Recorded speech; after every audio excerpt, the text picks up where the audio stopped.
Hi guys, welcome to revision time. आज मैं ला रही हूँ आप सभी के लिए आईबी एग्ज़ाम 2025 के 17 सितंबर को पूछे गए फर्स्ट शिफ्ट के क्वेश्चंस के एनालिसिस वीडियो। इस वीडियो में आपको जीके जीएस के क्वेश्चन मिलेंगे जो कि आज के फर्स्ट शिफ्ट में पूछे गए हैं, और साथ ही मैंने 16 सितंबर की भी एनालिसिस वीडियो डाल रखी है। जिन लोगों ने नहीं देखा है जाके देख सकते हैं, क्योंकि बहुत ही इंपॉर्टेंट सारे क्वेश्चन हैं। तो चलिए स्टार्ट करते हैं आज की ये वीडियो।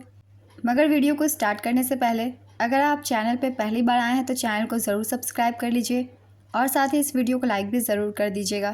तो चलिए स्टार्ट करते हैं 17 सितंबर को पूछे गए फर्स्ट शिफ्ट के सारे क्वेश्चंस जीके और जीएस के।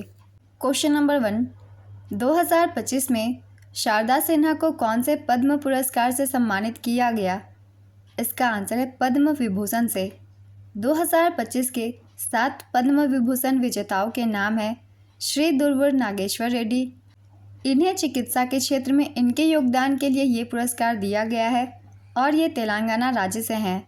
जितने भी लोगों को पद्म विभूषण दिया गया है आपको उनके नाम याद रखने हैं, उन्हें किस क्षेत्र में पुरस्कार दिया गया है और वो किस राज्य से हैं इन्हें याद रखना है, क्योंकि हाल ही में एनटीपीसी के एग्ज़ाम में भी इस तरीके के क्वेश्चन पूछे गए थे। तो चलिए हम रिवीजन कर लेते हैं 2025 के पद्म विभूषण विजेताओं के नाम। तो श्री दुर्वुर नागेश्वर रेड्डी को हमने पढ़ लिया है। दूसरे हैं न्यायमूर्ति श्री जगदीप सिंह खेहर। इन्हें लोक सेवा के क्षेत्र के लिए ये पुरस्कार दिया गया है और ये चंडीगढ़ राज्य से हैं। श्रीमती कुमुदनी रजनीकांत लाखिया, इनका क्षेत्र है कला और ये गुजरात राज्य से हैं। श्री लक्ष्मी नारायण सुब्रमण्यम, इन्हें कला के क्षेत्र में यह पुरस्कार दिया गया है और ये कर्नाटक राज्य से हैं। श्री एम.टी. वासुदेवन नायर, इन्हें यह पुरस्कार मरणोपरांत प्राप्त हुआ। इनका क्षेत्र है साहित्य और शिक्षा और ये केरल राज्य से हैं। जिन लोगों को मरणोपरांत यह पुरस्कार प्राप्त हुआ है उनके नाम भी आप सब याद रखिएगा। श्री ओसामू सुजुकी, इन्हें भी यह पुरस्कार मरणोपरांत प्राप्त हुआ। इनका क्षेत्र है व्यापार और उद्योग, ये जापान देश से हैं। श्रीमती शारदा सिन्हा, इन्हें भी यह पुरस्कार मरणोपरांत प्राप्त हुआ। इन्हें कला के क्षेत्र में इनके योगदान के लिए ये पुरस्कार दिया गया और ये बिहार राज्य से हैं।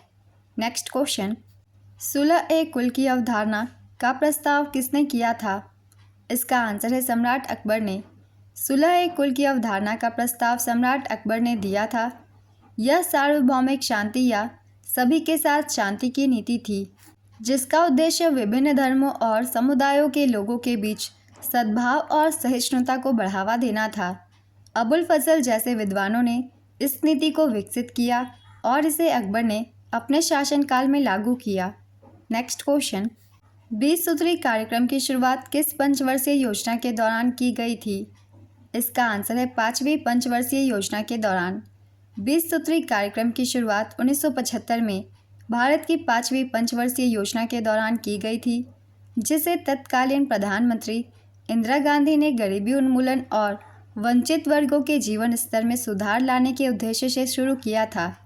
बाद में कार्यक्रम को 1982, 1986 और 2006 में संशोधित किया गया ताकि इसके बदलते समय और नीतियों के अनुरूप बनाया जा सके। 5वीं पंचवर्षीय योजना की अवधि थी 1974 से 1978। नेक्स्ट क्वेश्चन, ओसामू सुजुकी को किस क्षेत्र में 2025 में पद्म विभूषण से सम्मानित किया गया? अभी थोड़ी देर पहले ही हमने रिवीजन किया है, तो इसका आंसर है व्यापार और उद्योग के क्षेत्र में। ओसामू सुजुकी को व्यापार और उद्योग के क्षेत्र में मरणोपरांत पद्म विभूषण से सम्मानित किया गया। यह पुरस्कार उनके पुत्र तोशिहिरो सुजुकी ने राष्ट्रपति भवन में स्वीकार किया। नेक्स्ट क्वेश्चन, अनुच्छेद 86 किससे संबंधित है?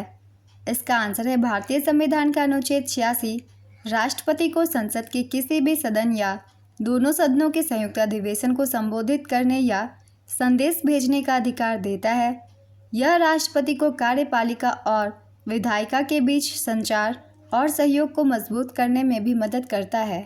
नेक्स्ट क्वेश्चन, वित्त वर्ष 2025-26 के लिए भारत का राजकोषीय घाटा कितना रहने का लक्ष्य है?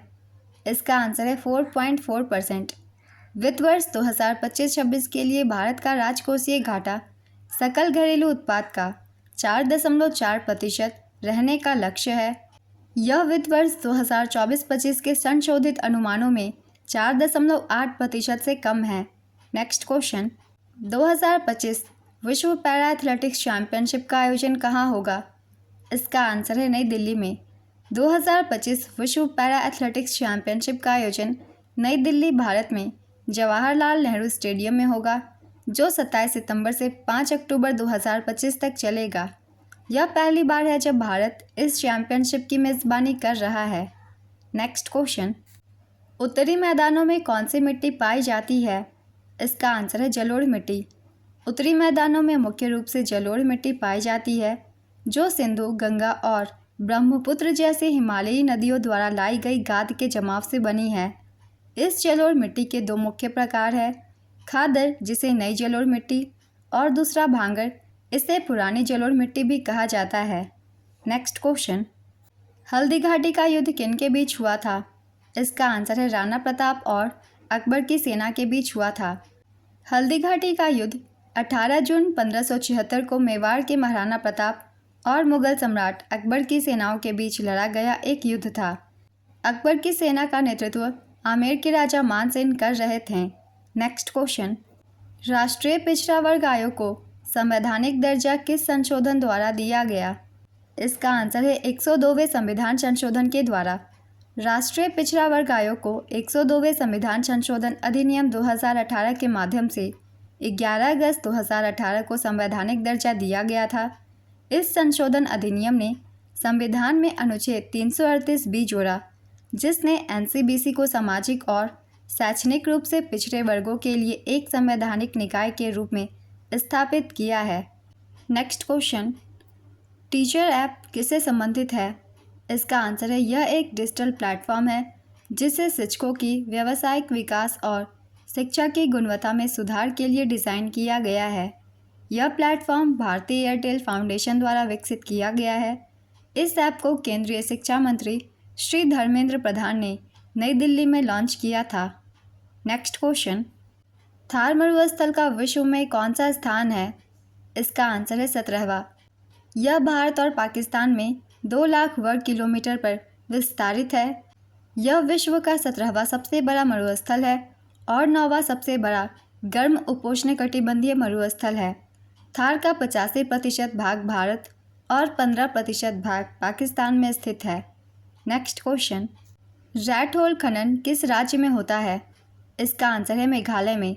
रैट होल खनन मुख्य रूप से भारत के पूर्वोत्तर राज्यों, विशेषकर मेघालय और असम की सीमाओं में प्रचलित है। यह अवैध और खतरनाक तरीका है।